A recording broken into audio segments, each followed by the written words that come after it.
Lahirnya pasukan pengamanan Presiden Pas Pampres bersamaan dengan proklamasi kemerdekaan RI, dan kelahiran TNI dan Polri.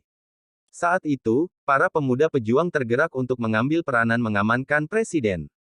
Para pemuda tersebut terdiri dari Kesatuan Tokomu Kosakutai yang merupakan cikal bakal dari Detasemen Kawal Pribadi, DKP, berperan sebagai pengawal pribadi, dan pemuda mantan anggota Kesatuan Peta Pembela Tanah Air, berperan sebagai pengawal istana. Situasi keamanan awal kemerdekaan RI sangat memprihatinkan dan membahayakan keselamatan Presiden, dengan didudukinya Jakarta oleh Belanda pada tanggal 3 Januari tahun 1946, maka Mer. Ringo Dikdo selaku Sekretaris Negara mengeluarkan perintah untuk melaksanakan operasi penyelamatan pimpinan nasional. Operasi ini kemudian dikenal dengan istilah, Hijrah ke Yogyakarta. Dalam pelaksanaan operasi penyelamatan itu, telah terjadi kerjasama antara kelompok pengamanan yang terdiri dari unsur TNI yang dipimpin oleh Letda CPM Sukoco Cokro Atmojo dan unsur kepolisian.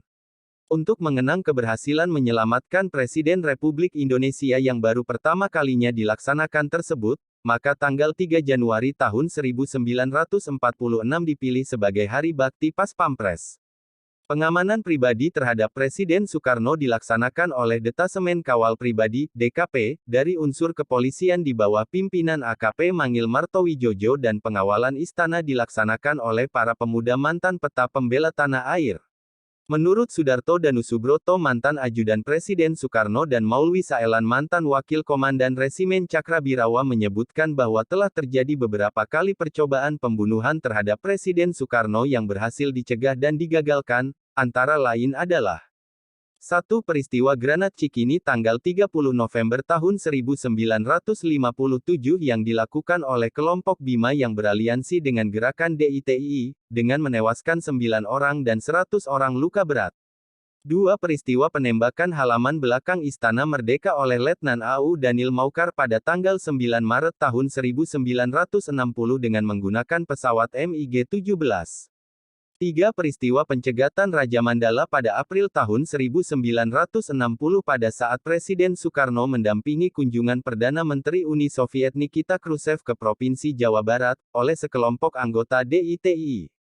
4. Peristiwa penembakan mortir di lapangan terbang Mandai Maros Sulawesi Selatan pada tahun 1960 oleh kelompok Kahar Muzakar. 5. Peristiwa pelemparan granat di Makassar pada tanggal 7 Januari tahun 1962 di Jalan Cendrawasih Makassar oleh Markus Latuperisa dan Ida Bagus Surya Tenaya. 6. Peristiwa penembakan pada saat sholat Idul Adha tanggal 14 Mei tahun 1962 di halaman belakang Istana Merdeka oleh Bahrum, dengan korban meninggal sebagai perisai hidup Presiden Soekarno antara lain, Sudrajat, Sudarso, Abdul Karim, Susilo dan Musawir. 7. Peristiwa pelemparan granat di Cimanggis pada Desember tahun 1964. Mempertimbangkan dan mengantisipasi keadaan yang demikian, atas usul Menko Hankam Kasab Kepala Staf Angkatan Bersenjata, Jenderal A. Nasution, maka Presiden membentuk sebuah pasukan khusus dikenal dengan nama Resimen Cakrabirawa.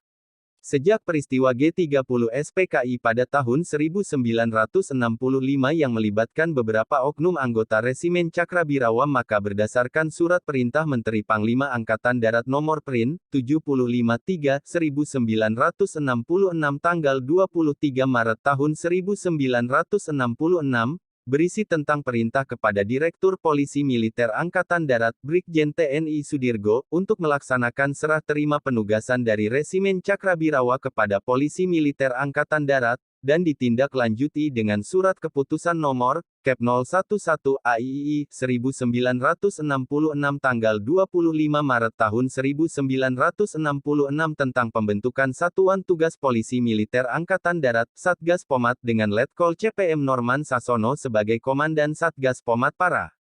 Dalam perjalanan sejarahnya, organisasi Satgas Pomat Para dilikuidasi berdasarkan Surat Perintah Menhankam Pangap Nomor Sprin. 54 I 1976 tanggal 13 Januari tahun 1976 menjadi pasukan pengawal Presiden PASWALPRES.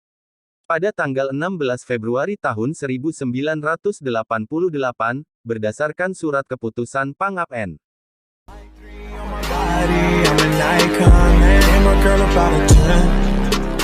go